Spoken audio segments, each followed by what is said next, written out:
Sir మరికొద్ది రోజుల్లో Trump గారు ప్రమాణ స్వీకారానికి సిద్ధమవుతున్నారు.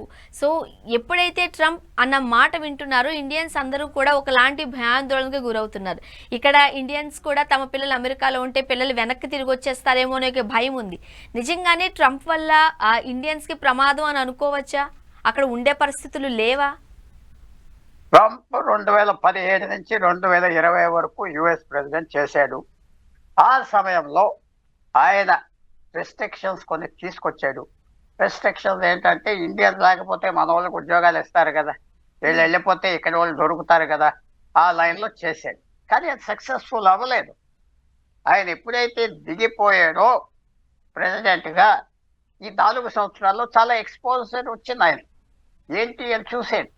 ఆయన మాట్లాడి నేను చెప్తున్నా, 15 రోజుల క్రితం ఏమన్నాడంటే, నేను 2017 జనవరి 20వ తారీఖున రాష్ట్రపతి అయినప్పుడు నాకేం తెలియదు, వాషింగ్టన్లో ఎవరూ తెలియదు, ఎవరు చెప్పిన మాట వినాలో వాళ్ళు వినకుండా నేను ఇష్టం వచ్చినట్టుగా చేశా, కొన్ని తప్పుడు మాటలు విన్నా, తప్పుడు వ్యక్తులు సెలెక్ట్ చేశా, ఎవరిని చేయాలో నాకు తెలియలేదు, అందరి మీద అనుమానం ఉన్నది, నాకు కాన్ఫిడెన్స్ లేదు.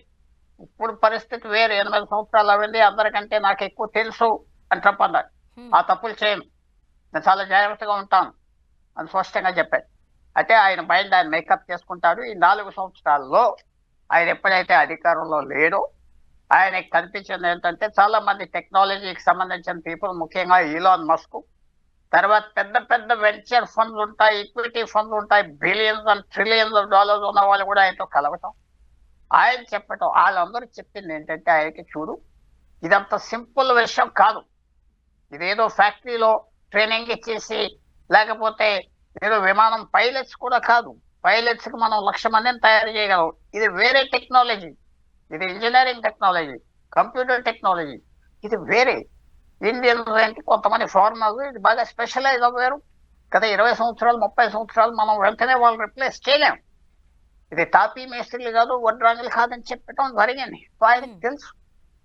వాళ్ళకి తెలిసింది ఏంటంటే, ఇవాళ అమెరికాలో పెద్ద ఫ్యాక్టరీలు, ఉక్కు ఫ్యాక్టరీలు లేవు, కారు ఫ్యాక్టరీలు లేవు, స్టీల్ ఫ్యాక్టరీలు లేవు, కాపర్ ఫ్యాక్టరీలు లేవు, అని వెళ్ళిపోయిన ఇతర దేశాలకి. ఉండాలి మిగిలింది ఏమిటి? టెక్నాలజీ, హాలీవుడ్, సాఫ్ట్ పవర్, తర్వాత డాలర్ కూడా రిజర్వ్ కరెన్సీ అంటారు. అంటే డాలర్ని అందరూ వాడతాం కదా ప్రపంచంలో, దానివల్ల అమెరికన్ ఎకానమీ ముందరికెళ్తుంది.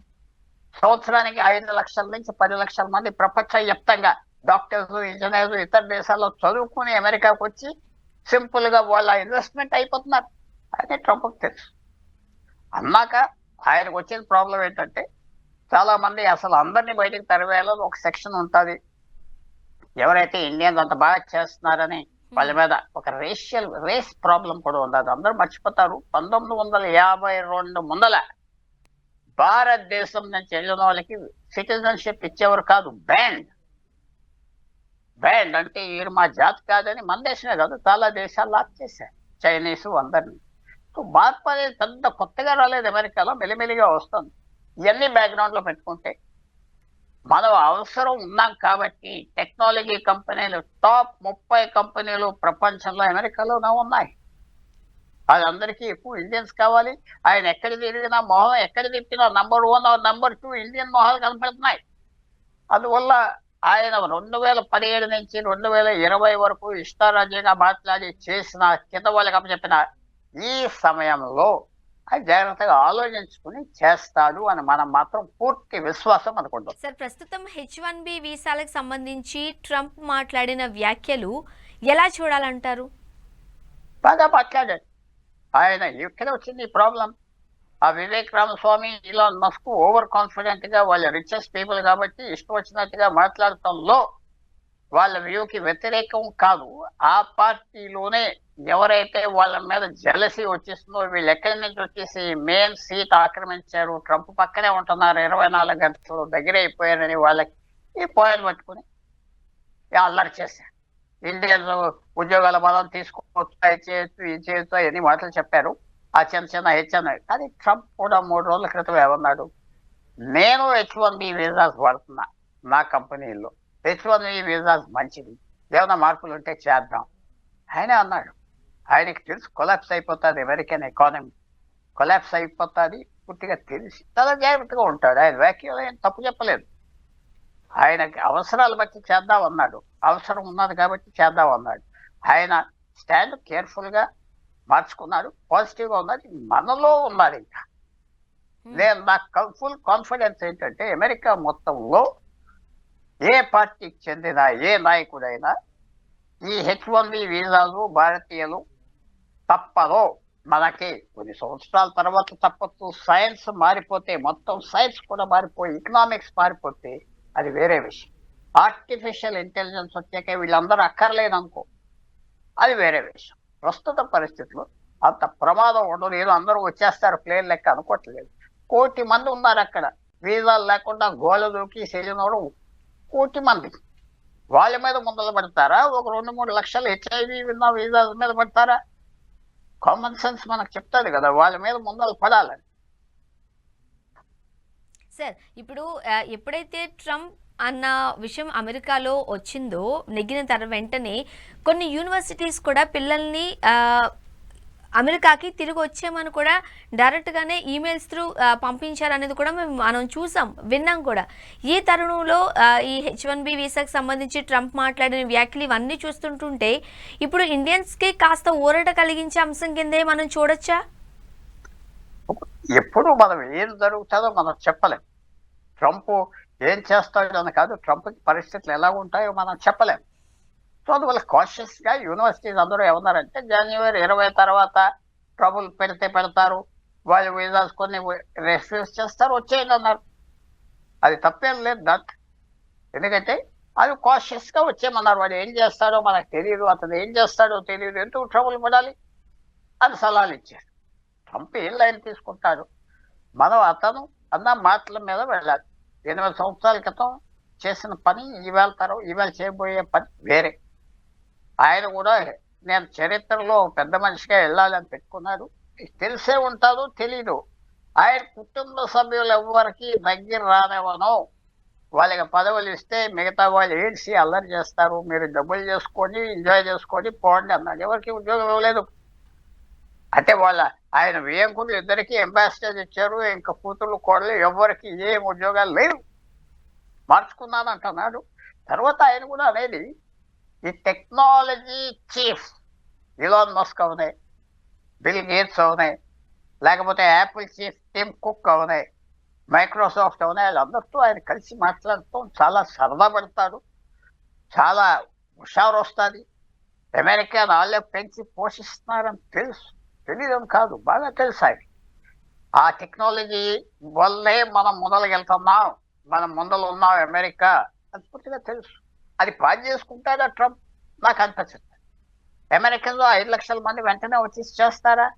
అది నాకు కనపడట్లేదు. ఎందుకంటే ఇది స్పెషలైజ్ ట్రైనింగ్. ఇది ట్రైనింగే కాదు, దీనికి కల్చర్ కావాలి, దీనికి న్యాచురల్ ప్రొక్లేవిటీ అంటారు. న్యాచురల్గా ఫర్ ఎగ్జాంపుల్ జిమ్నాస్టిక్స్లో ఇండియన్ అంత ముందలు రాలేదే ఒక లేకపోతే ఫుట్బాల్ ఆడటంలో భారతదేశం ఎందుకు వెనకున్నది? మొదలకు లేదు కదా. ఎంతమంది ఫుట్బాల్ ఆడినా మనకు లేదే. క్రికెట్, టెన్నిస్, చెస్ వీటిలో ఏంటి ప్రత్యేకత మీరు చెప్పండి. ప్రత్యేకత నేను చెప్తా. ఇండివిజువల్ స్పోర్ట్స్ అయితే భారతీయులు బాగా ఎక్సెల్ చేస్తారు. ఇండివిజువల్ ఆయన కష్టపడి చేసుకుంటున్నాడు. చెస్లో, క్రికెట్లో ఆయన స్కోరు, అలాగే టెన్నిస్లో ఆయన స్కోరు, బ్యాడ్మింటన్లో ఆయన స్కోరు, ఆమె స్కోరు, రెస్లింగ్లో నా స్కోరు. ఈ టీమ్ స్పోర్ట్స్ వచ్చేటప్పటికి భారతదేశం కుదరదు. మన టెంపర్మెంట్ టీమ్ స్పోర్ట్స్ కుదరదు. సో అలాగే అమెరికన్స్ కూడా ఈ పనులకి కొంతమంది చేస్తున్నారు, చేయట్లేదు అంటలేదు. వాళ్ళకి జీతాలు డబుల్ జీతాలు ఇస్తారు భారతీయ జీతాల కంటే. కుదరట్లేదు అక్కడ. అది సార్ ఇప్పుడు ఇవన్నీ మనం చూస్తుంటుంటే H1B వీసాల సంఖ్య పెరిగే అవకాశం ఉంది అంటారా? తప్పకుండా ఉన్నది. ఎందుకంటే ముందు అలా పెంచరు, కానీ అలాగే ఆర్టిఫిషియల్ ఇంటెలిజెన్స్, కొత్త ఇండస్ట్రీస్ కావాలి, అక్కడికి వచ్చి పనిచేయాలి. అవన్నీ ట్రంప్ అంటున్నాడు కదా. ఫ్యాక్టరీలందరికీ ట్యాక్సెస్ తగ్గిస్తా, ఇక్కడికి వచ్చేయాలి. మెక్సికో నుంచి వచ్చేది, కెనడా నుంచి వచ్చేది ఆప్ చేస్తాను. చైనా నుంచి 3 దేశాలని పాయింట్అవుట్ చేశాడు కదా. కెనడా మీద, మెక్సికో మీద 10%, 25% టారిఫ్ సుంకాల ఏదో అంటారు, అది పెట్టా అన్నాడు. చైనా మీద ఎంతైనా పెట్టేస్తా అన్నాడు. మరి ఆ ఫ్యాక్టరీలు ఇక్కడికి వస్తే ఎవరు పని చేస్తారు? దాంట్లో దీనికి కూడా టెక్నాలజీ కావాలి కదా, అందువల్ల పెరుగుతాయని భావిస్తున్నా. కానీ వన్ షాట్లో పెరగవు, అలాగా స్లోగా పెరుగుతాయి. అన్నిటికంటే ముఖ్యం ఏంటంటే ఉన్న నంబర్ స్టేబిలైజ్ అయినా చాలా పెద్ద విషయం కదా. ఉన్న నంబర్ తగ్గకుండా ఉంటే పెద్ద విషయం. తర్వాత పెద్ద డిబేట్ జరుగుతుంది, కోటా వర్సెస్ మెరిట్. అదే కొన్ని దేశాలకు కోటా ఉన్నది జనాభా మీద, భారతదేశానికి మెరిట్ కావాలంటున్నా. మెరిట్ వస్తే అన్ని మనకే ఇస్తారు కంపెనీలు, మళ్ళీ చూస్ చేస్తారు H1B వీసాస్. అందువల్ల ఇది ఇంకా సెటిల్ అవ్వకపోయినా నేను కొంచెం ఆప్టిమిస్టిక్గా చూస్తున్నాను. ఎందుకంటే ట్రంప్ మాటలు బట్టి ట్రంప్ చుట్టూరా ఎవరున్నారు, ఎవరు ఎక్కువ అల్లరి చేస్తున్నారని కాదు, అల్లరి చేసే వాళ్ళు వింటారు అంతే. మన దేశంలో రాజకీయంలో కూడా అంతే, వాళ్ళు స్ట్రైక్ చేశారంటే వింటారు, చదువుతారు, బయట పంపించేస్తారు. కీ పీపుల్ అంతా ట్రంప్కి వేరే సలహాలు ఇస్తారు. ఆయనకు తెలుసు ఎకానమీని డిస్టర్బ్ చేయకూడదని. దాని మీదే నేను చాలా కాన్ఫిడెంట్గా ఉన్నా.